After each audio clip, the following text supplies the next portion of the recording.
Hi guys, so for anyone who doesn't know me, my name is Emily and I'm going to be sharing a devotion with you today on Psalm 77. So I'm going to start by reading it out.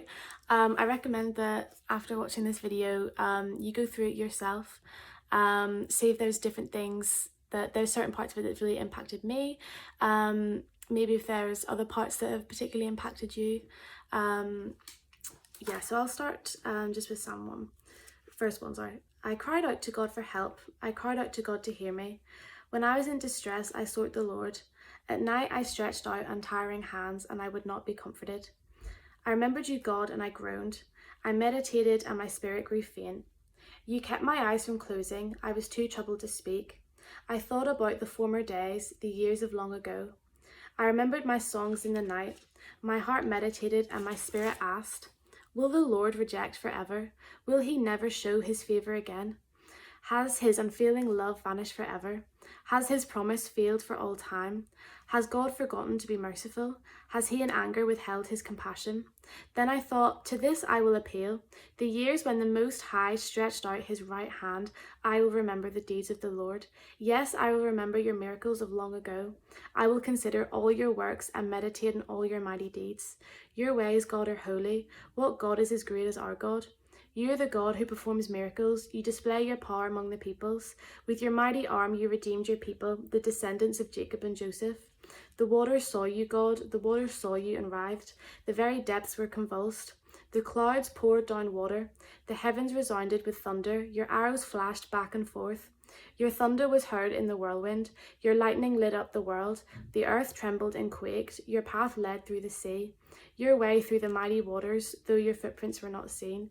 You led your people like a flock by the hand of Moses and Aaron.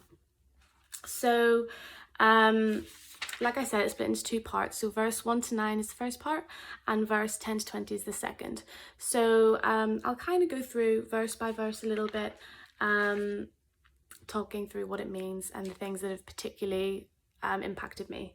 So starting with verses 1 to 2, the psalmist is really talking about crying out to God, and I think we can all relate to that in times when we've been really struggling. We can all relate to crying out to God and asking, where are you? This is going on in my life, please help me. He says, at night I stretched out untiring hands, so he really put his hands out like that, and I would not be comforted. So he's talking about crying out to God and not feeling anything. He's obviously seeking this comfort and this peace, and all he feels is desperate and weary. What really impacted me is this is when faith really kicks in. I think it's easy, or easier anyway, to praise God and to pray to God and to thank God when things are going really well.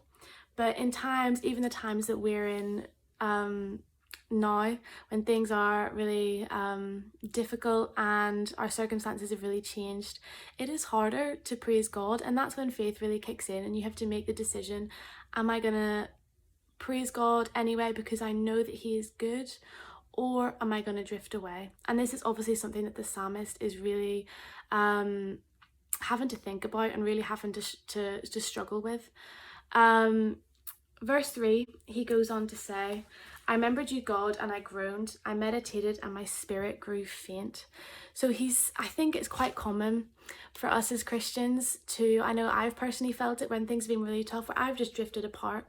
I haven't prayed, I haven't been reading my Bible, I haven't been doing a daily devotion, and I haven't been doing these things during a time of struggle. And I think, did it really make me feel any better? No, it didn't. Do I think praying through these times, and even if I felt like God wasn't saying anything, even though he is, but sometimes we don't see that, it definitely would have made me feel better. But I think what I love about this is the Psalms is how relatable it is when it says my spirit grew faint. And I think we've all been there. It's a part of our journey as Christians. And that's how I love how honest and relatable these are. But I think it's important just to say that suffering can be a really important part of a Christian's life, of a Christian's journey, to learn more about God. We can learn a lot about God in times of when we're feeling really good and when things are going really well, but we can learn a lot more, and our faith can really grow depth when we suffer. There's a verse in, or two verses in one, I'm gonna have to remember what they are now. 1 Peter chapter 1 verses 6 to 7. And it says this: "In all this you greatly rejoice, though now for a little while you may have had to suffer grief in all kinds of trials. These have come so that the proven genuineness of your faith, of greater worth than gold, which perishes even though refined by fire, may result in praise, glory, and honour when Jesus Christ is revealed." I think the most amazing part of that verse is saying greater worth than gold. It's saying that your faith is greater worth than gold. And what it's saying is suffering makes you grow in your faith, and it makes you realize how worthy and how important your faith is. I just think it's amazing that this is what we need to do in times of suffering, that we can't, it's wrong to grow away from faith. This is when it's important that you have to cling on to God and remember this amazing character that he does have.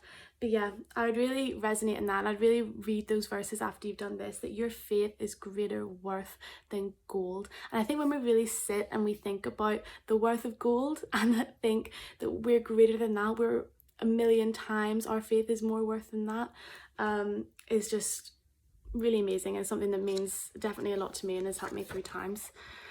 Going back to Psalm 77 then, verses 4 to 6, the writer talks about remembering times before of struggling, and I think that's something that we all do, that when we are in a really tough time, when we are really struggling, we think of previous times when we were happy, when things were going well. I'm sure during this time, I mean, I'm in England now, so I think the rules a little bit different to Northern Ireland with the whole coronavirus stuff, but times when we couldn't see friends, times that we couldn't see family, I'm sure different things have happened during this time to you guys.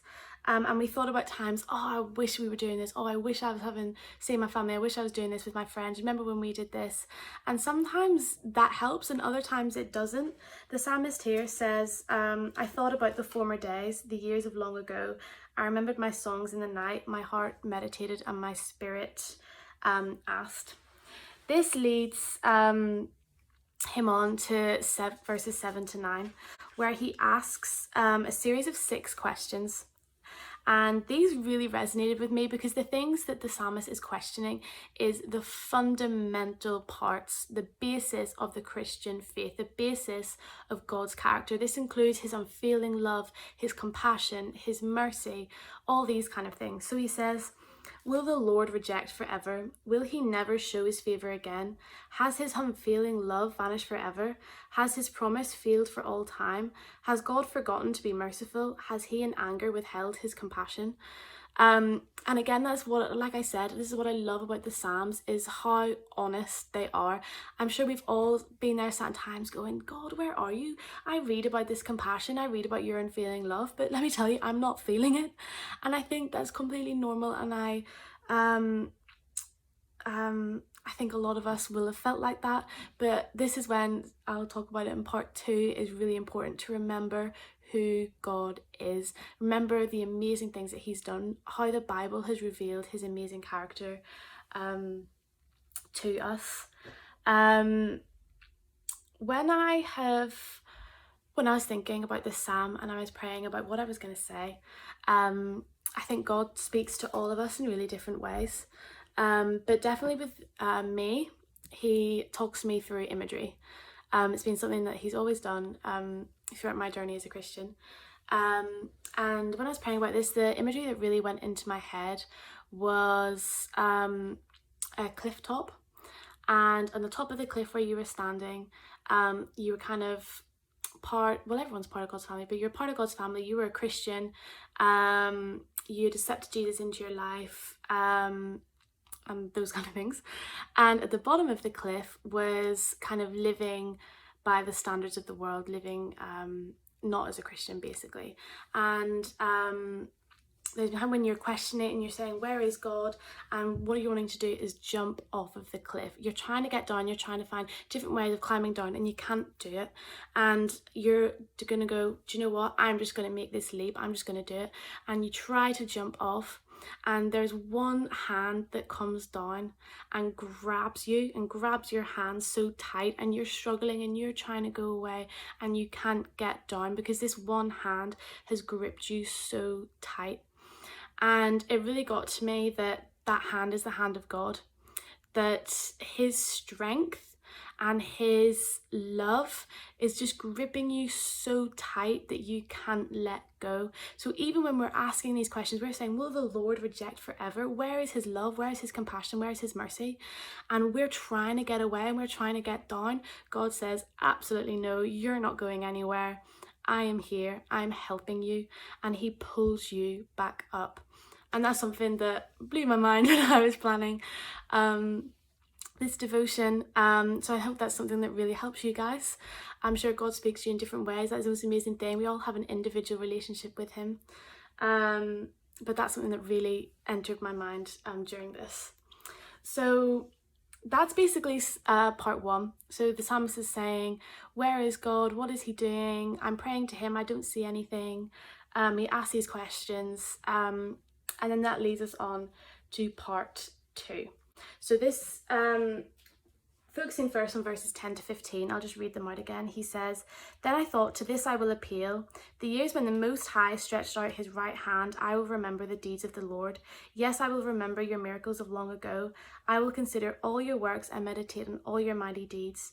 Your ways, God, are holy. What God is as great as our God? You're the God who performs miracles. You display your power among the peoples. With your mighty arm, you redeemed your people, the descendants of Jacob and Joseph. Something that blew my mind when I was reading this is it says his right hand, the Most High stretched out his right hand. And then it says, with your mighty arm. And I just thought, wow, God has really spoken here. His right hand and his mighty arm. And I read this with that imagery, which I just said, where God spoke to me, with his mighty hand, his right hand and his mighty arm just grabbing onto you. I just thought, wow, that is amazing. So yeah, the psalmist is looking back at all the amazing things God's done, and he's remembering. He's saying, no, look at the miracles God has performed. Look at the deeds that he has done. That is the God that is active in this world. That is the God that is actively working in my life. And I think it's really important to remember that we don't always see it. We sometimes don't see it in that moment, and sometimes it takes years, sometimes it takes shorter to look back on these times of suffering and go, wow, look how God brought me through that. I didn't even realize at that time, but God has. I think sometimes we think that God is going to do these massive gestures, these crazy make things possible that aren't. And sometimes he does do that. It is sometimes the way he works, but sometimes it isn't. And that's something that we have to learn. That's again, in part of suffering and sort of struggling, is something we learn about him. Verses then 16 to the end. Actually talk about